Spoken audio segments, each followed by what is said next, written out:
Bersihkan hati kita. Nombor satu, kita bertaubat kepada Allah. Taubat itu membersihkan dosa.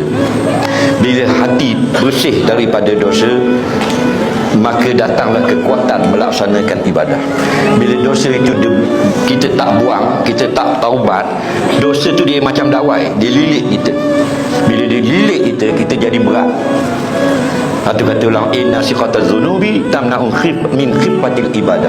Sesungguhnya belitan dawai dosa itu pada tubuh kamu menyebabkan tidak ringan melakukan ibadah.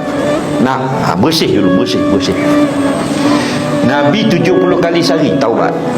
Nabi kata, ya ayuhan nas tubu ila rabbikum, wahai manusia, minta ampunlah pada Tuhan kamu. Wa ini atubu ilahi fi yaumin walidin sab'ina marrah. Aku ni sehari semalam minta maaf pada Allah 70 kali. Mulai sekarang amalkan.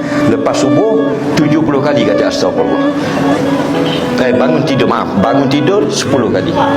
Lepas sembahyang subuh 10. Sampai ke isyak 60 kali. Nak tidur 10 kali lagi.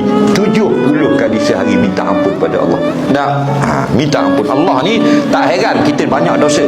Dia heran kenapa tak mau minta maaf.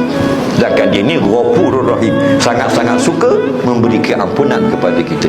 Banyak mana pun dosa, hatta ibu ani zambi kamala zambala. Orang yang minta ampun daripada dosanya, jadilah macam bayi yang tidak pernah melakukan dosa.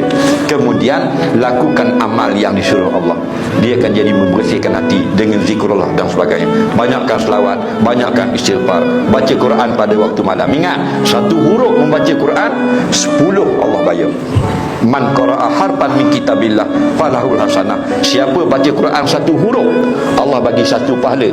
Al hasanah bi asyri amsalihha. Satu pahala ganda 10 kali.